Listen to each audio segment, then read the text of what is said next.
All right, hello and welcome back to another Mr. Pisto Plays Magic the Gathering Arena Brawl deck tech and gameplay session. We are trying something a little spicy. Kolvori, God of Kinship, the Legendary Matters, or Legendary's Creatures Matters, mono green deck. I'm sure as Strixhaven comes out and we get more creatures, hopefully they'll give us a couple more legendaries in green. Maybe this deck will do a little bit better. She is a 4-mana 2/4 that as long as you control 3 or more legendary creatures, including herself, Kolvori gets +4/+2 and has vigilance. You can play a green and a colorless and tap Kolvori to look at the top 6 cards of her library and reveal a legendary creature card from among them and put it into your hand. Put the rest on the bottom of your library in a random order. We are going to try and use that and hopefully to success. Otherwise, it's kind of like a mono green stompy deck with a legendary sub theme. The Ring Heart of Crest, or the Ring Heart Crest, we could try it out, but more often than not we're going to be playing her on the creature side. The ring, as it enters the battlefield, you choose a creature type. For our sake, we're probably going to choose Beast, as it helps us get our couple of bigger non-legendary creatures out. Otherwise, it taps to add a mana, and you can spend this green mana for creature spells of the chosen type or a legendary creature spell. So we got ramp, creature spells, non-creature spells, other legendary permanents, and a couple of non-legendary creatures. All right, let's get into some of the cards. So Gilded Goose, Elysian Caryatid, Lotus Cobra, Sculptor of Winter, Tangled Florahedron, Arcane Signet, Land War Visionary. This one draws us a card. Altar the Pantheon. This one gains us a life if we have our commander or one of our other god cards in play. And Heraldic Banner gives all our creatures +1/+0. Those kind of the ramp spells. If you want to see what they are more in depth, take a look at the deck tech. It's in the description below. Then into legendary creatures, we have Joel Real, Movwalivi, Recluse. Whenever you draw the second card on each turn, you create a 2/2 green creature cat token. So we have the Land War Visionary. We have a few non-creature spells that help us draw cards. So we can trigger her a few times. The idea is that it helps us get to the +4/+2. We have Sir Farron, the Henge Hammer. 2 mana 2/2. Whenever it attacks, it gives another creature +X/+X for extras as power. Usually it's just giving +2/+2, but that is still not too bad, and it helps us with our green devotion for our Nylea. Yorvil, Lord of Garenbrig, keeps getting bigger when green creatures enter the battlefield. It enters with 4/1 counters already, so it is pretty big in and of itself. And then when a creature enters, it gets a +1/+1 counter. Then it checks, is that creature's power still bigger than mine? If it is, you add another 1/1 counter. Nylea, Keen-Eyed, helps us go through our deck. Could be an alternate commander for this style of deck. Probably might be a better commander for this style of deck, but we're giving Kolvori a chance. It's a 5/6 for 4 mana. It's indestructible as long as your devotion to green is less than 5. Nylea isn't a creature. Your creature spells cost 1 less to cast, which is nice because we do have some decently casted cards. And you can reveal the top card of your library. If it's a creature card, put it into your hand. Otherwise, you may put it in the graveyard. Toski, Bearer of Secrets, uncounterable, indestructible, attacks each turn if able, and draws you a card when creatures hit your opponent. So if 3 creatures hit your opponent, you draw 3 cards, which is something that's nice, and Jorel likes that. Arasta of the Endless Web, great against flyers, and also all those decks that just want to play instants and sorceries. It does a great job against them too, and it's a 3/5, so it's got a big butt. Questing Beast, our way to deal with some planeswalkers.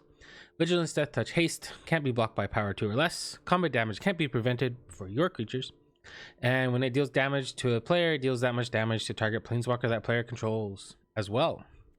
Renana, Call to the Hunt, one of our ways to get our Sir Farron a little bit bigger. And its power is equal to your devotion to green. So if you can look in the deck, there's a lot of devotion in this deck. So it's quite a strong card here. Ashaya, Soul of the Wild, is just a big beefy creature. Its power and toughness are each equal to the number of lands you control, and all your non-token creatures you control are forests, lands, in addition to their other types. So it helps with our Lotus Cobra and its landfall trigger. Vorinclex, Monstrous Raiders, halves the counters your opponents get, doubles the counters you get. It's a 6/6 for 6 trample and haste. Kogla Titan Ape. When it enters the battlefield, it fights something. When it attacks, it destroys the artifact or enchantment the defending player controls, and you can return a creature for it to gain indestructible until the end of turn. Those are the other legendary creatures in the deck. So we have a decent number. 1, 2, 3, 4, 5, 6, 7, 8, 9, 10, 11. And if we look at all the legendary creatures in green, there are only 2 that we are not actually running. We're not running Finn because it takes a lot of build around. And we're not running Azusa because there again it takes a lot of build around. We have 22 lands, which is lower land count than an Azusa deck would probably want. So I thought a more traditional style of ramp spell would be better in that place, and I think a ramp spell is better in Finn in this circumstances. We have Sanctum, a Fruitful Harvest. These are the other legendary spells. They're not legendary creatures, so you can't get them Kolvori. Sanctum, the Fruitful Harvest. I wanted this to be legendary tribal, so we're playing this because it fits the theme. You get 1 green mana at the beginning of your upkeep, basically. Essica's Chariot, 4 mana, 4/4. When it enters the battlefield, you get 2 green cat creature tokens, and then it costs 4 to equip crew, and you can add another one of those tokens when you attack. So it kind of plays with itself. There are a few other token generators like Garruck. He's a 4 mana, 4 loyalty planeswalker. It's +1. You get +3/+3 and gains trample until the end of turn. You can -2 to get a 3/3 green beast creature token, which you can then make a copy of with Essica's Chariot. And if your opponent controls more creatures than you still, you add a counter to Garruck. It's -7 as you get an emblem with at the beginning of your end step. You may search your library for a creature card, put it onto the battlefield, and shuffle your library. And as you saw, we have some sweet ones for that. Vivian Monster's Advocate, 5 mana for a 3 loyalty planeswalker, +1. You create a 3/3 green beast creature token with vigilance, reach, or trample. That's a counter that's put on it, and it's -2 when you cast your next creature spell this turn. You may search your library for a creature card with converted mana cost lesser than, and then put it onto the battlefield. And you can look at the top card of your library at any time, and you may cast a creature spell from the top of your library. And we have Garruck Savage Herald, 6 mana for a 5 loyalty planeswalker, +1. Look at the top card of your library. You have to reveal it. If it's a creature card, put it in your hand. Otherwise, put it on the bottom of your library. -2. It's a fight, or it's a deals damage kind of fight. Target creature you control deals damage equal to its power to another target creature. -6 until the end of turn. Creatures you control gain. You have this creature sign its combat damage as though it weren't blocked. So basically, it gives your creatures pseudo unblockable, and you can swing in for the win. The Great Henge, 9 mana, costs X less to cast, where X is the greatest power among creatures you control. Taps to add 2 green, you gain 2 life. Whenever a non-token creature enters the battlefield under your control, put a 1/1 counter on it. Draw a card. Great card advantage in green. Speaking of card advantage, they are in this pile along with our card draw. So we have Blizzard Brawl, another fight spell, controlling 3 snow permanents is not hard when you have 17 snow lands. And if you do that, your creature gets +1/+0 and gains indestructible. And then you can have 1 creature fight another creature. Heroic Intervention gives all your permanents hexproof and indestructible until the end of turn. Ram Through is similar to Garruck's Savage Herald. His ultimate ability, or his -2 ability, having one of your creatures deal damage to your opponent's creature, and if your creature has trample, it goes all the way through. So it's quite nice, and whatever excess damage deals to your opponent. Wilt, destroy target artifact or enchantment. You can cycle it for 2 mana. Then we have Maze Mine Tome and Tome of Legends, 2 cards that are great at drawing cards. This one scries or draws a card, and then if you put 4 counters on it, you exile it and gain 4 life. This one, whenever it enters the battlefield or your commander attacks, you put a page counter on the Legend of Tomes, and then you can pay 1, remove a page counter from it to draw a card. Great card draw in mono green.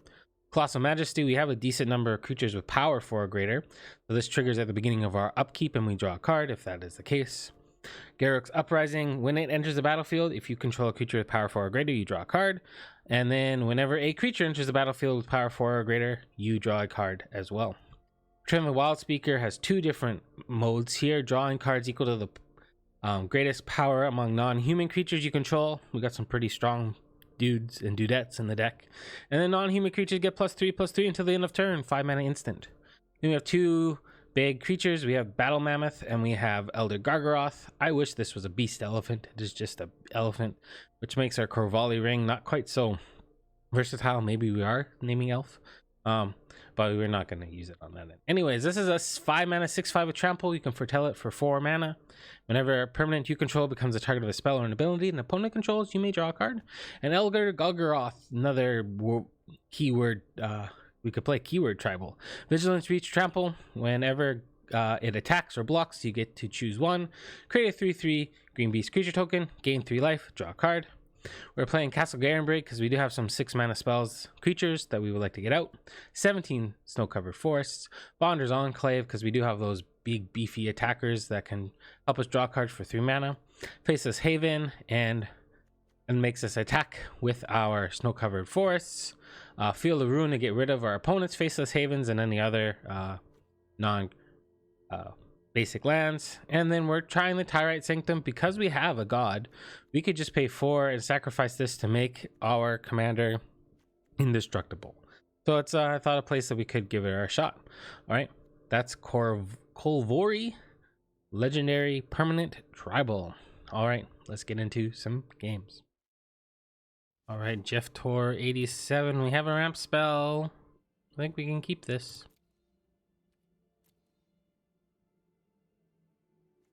Another land would be fantastic. Human tribal. What are we gonna get ourselves into? Giant killer right off the top. Interesting. Now another land would be very much appreciated.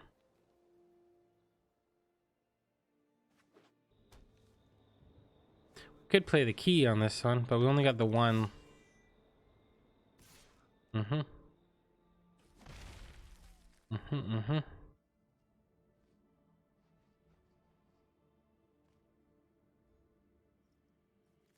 They forgot that they need to hit next. It doesn't automatically go because of this Hollow Blade gives them priority. Hey, it's land.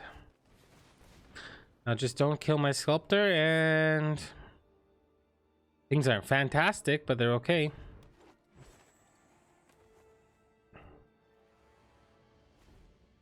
They are attacking for a lot if they get to play their commander. Incoming. No blocks from me.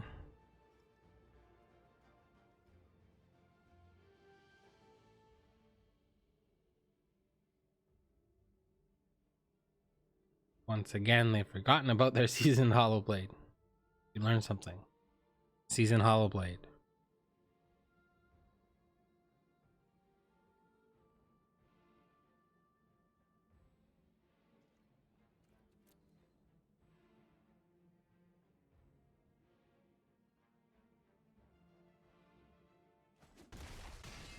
This is actually a pretty good one too.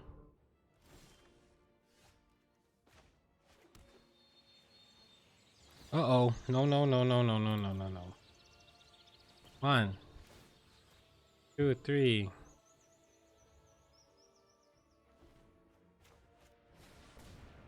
Incoming. Questing Beast.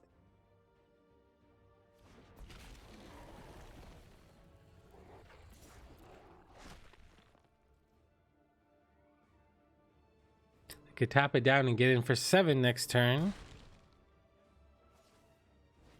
I think follow-up here is Vivian.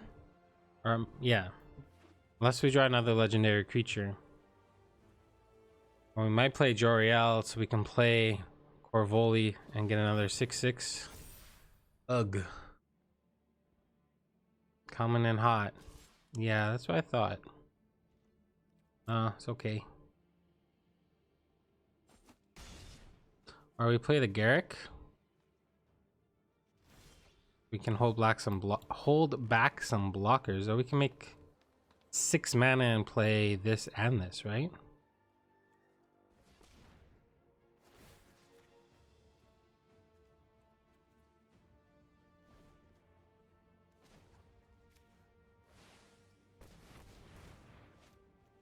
this.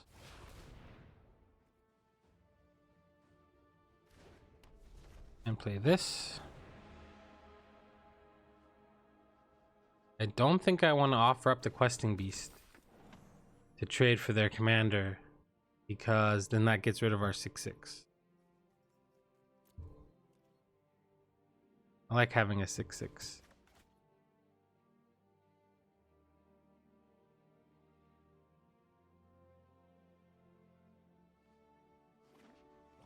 And we could draw 6 cards, trigger this. All right, where are you gonna put that? Commander? Sure.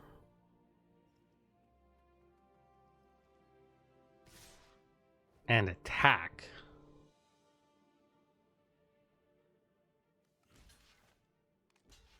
One mana trick. Gotta be a 1 mana trick. Else, why would you make this attack?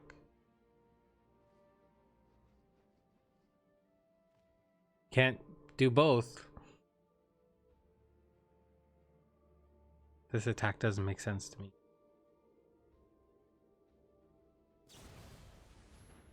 Sure.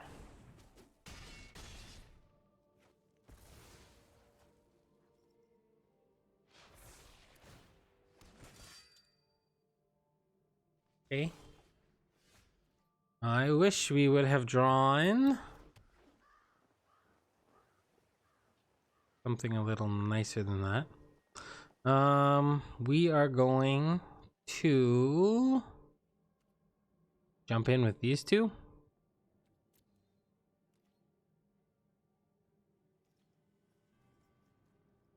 We should have played a card first. Oh, we'll jump in with these. We'll jump in with everything. This gives +3/+3.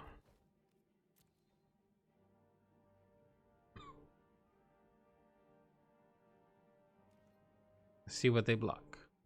Nothing. That's a lot of damage. Return of the Wild Speaker for the win. Maybe. Yeah, got there. All right, cool. All right, on the game number 2. Well, isn't that fitting? We're playing against the Con Legend, and we are legendary permanent tribal. This is a mulligan. This is a keep. We have both of our card draw spells, which is nice. Hopefully this Caryatid lives.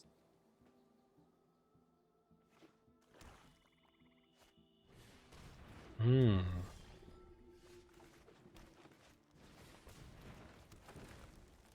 think we go Questing Beast into Garruck's Uprising. So long as the Caryatid lives. One thing to remember, this can get done at instant. Yeah, like they could have done it as a combat trick. But they decided not to. You can basically foretell cards on your own turn at instant speed.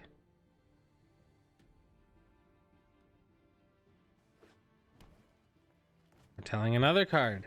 Sure. Foretell their whole hand. You got it.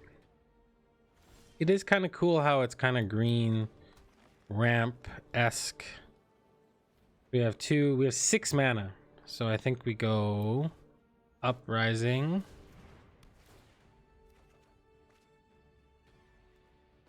Into Visionary. Into attack. So all the cards in their hand, or these are their foretold, they all cost 3 less. Or 2 less, right? Yeah. I just hard cast a mammoth straight from their hand.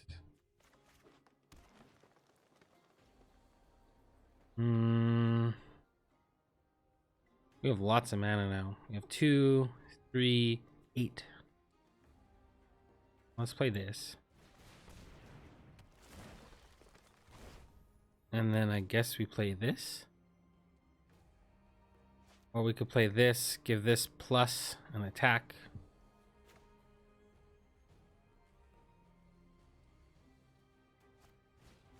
Don't mind trading and visionary.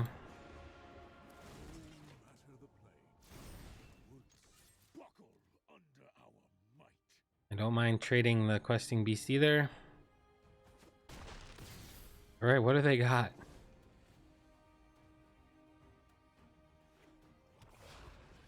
Their commander. Bye bye beast. Bye bye Garruck. Did I now? All right. We are going to play this one into Renata.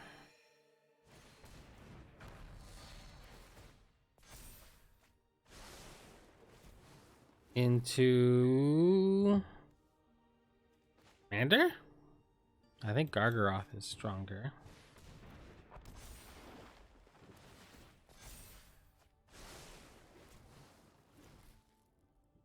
We'll play the ring. We'll play this. Just need to go wide now.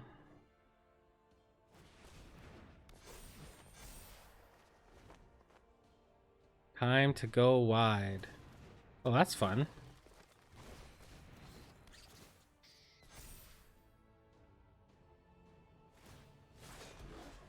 All our stuff has trample though.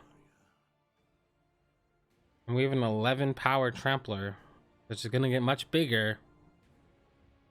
Unless they have a removal spell for it.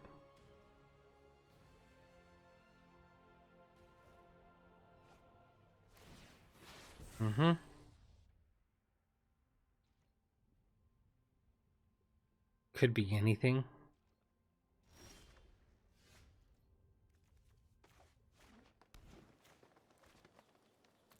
Yeah, let's draw.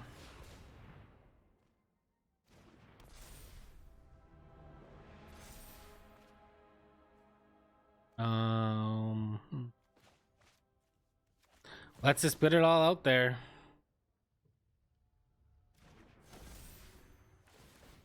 We're drawing 2 cards. We have 2, 3 scoop. All right. Well, I think the deck performed quite well in these videos. Let's get into a post game. All right, Kolvori, God of Kinship, legendary, permanent, tribal. We didn't really lean too heavily on Kolvori's ability, but we did get to see it do a little bit of work, and it was a 6/4. And I think the MVPs of the deck are the Garruck's Uprising and the Great Henge. What do you know? Card draw is good. We saw it in our last game that we were just able to draw 2 cards a creature and just dump our hand, and Renata was huge. Renata by herself, when she's huge, she's not all that scary. But with Garruck's Uprising out and having trample, we were able to win that last game, even though they did prematurely scoop. But I'm pretty sure that we had enough power out on the board with trample to get through for the last points we really needed. Not gonna lie, I don't know if I would recommend crafting. If you have all these rares and mythics already, by all means throw the deck together. I think it's a fun little meme to play. But this version of the deck, I have 26 rares and mythics. That's a lot of rares and mythics. To be fair, I play a lot. Being now into content creating, I'm playing every day. I'm trying things. I'm getting wild cards. I'm getting gold. You can see in the top I have a decent amount of gold, a decent amount of jewels, gems. And I've just accumulated these things by playing the game. That is, I don't put a lot of money into this thing. I put maybe $100 a set, Canadian. So, you can accumulate a lot of things by just playing the game. And not everyone has the time, I know, to play the game like I get to play the game. But even if you put in your time, get your 4 wins, get up to 10 wins, and get all the golds from your dailies. Daily wins, that's really cool, but I know not everyone has that amount of time. I'm fortunate to be in a situation when I do have some time And this is kind of the only thing I do, obviously, honestly, other than my wife and my child. Magic the Gathering is what I do. Magic the Gathering Arena is what I do. I just started some Warhammer miniatures, gonna get that going. But yeah, that's kind of that's my life right now, is Magic the Gathering, work, teaching, principaling, running a school, and being there for my family. So even if you have a little bit of time, try to get those 4 wins, like I said. And I hope everyone is staying safe in these times. I think things are slowly getting better. I don't know how long it's gonna be, but I encourage you to follow the rules. Be the best person that you can be for your fellow humans. Wear your masks. Don't get into big groups. Stay at home, even though it sucks. Trust me, I've been doing that, and hey, it's given me the opportunity to make a YouTube channel and to show my love of this game and a unique format that there isn't a lot of content out there. So yeah, thank you for watching. Thank you to my subscribers for subscribing, and yeah, have a wonderful morning, afternoon, evening, or night, wherever you are in the world. Take care. I value your viewership, and I look forward to keep creating content. All right, have a wonderful time, and bye for now.